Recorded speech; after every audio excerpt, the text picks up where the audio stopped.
Welcome to another episode in our affiliate marketing tutorial series. Struggling to stay consistent with your affiliate content creation? Let's simplify that by breaking down how to keep your content flowing regularly without burning out. How to stay consistent with affiliate content creation. Consistency is one of the biggest keys to affiliate marketing success. You want to build trust, improve SEO, and keep your audience engaged. Here's how to do it. Create a content calendar, plan your topics and publishing schedule ahead of time. Tools like Trello or Google Calendar work great.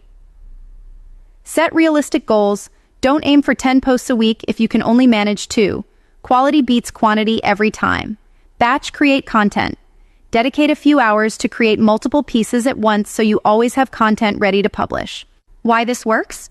By building systems and realistic routines, you avoid burnout and stay productive long-term. It keeps your affiliate site growing steadily. Want a step-by-step system?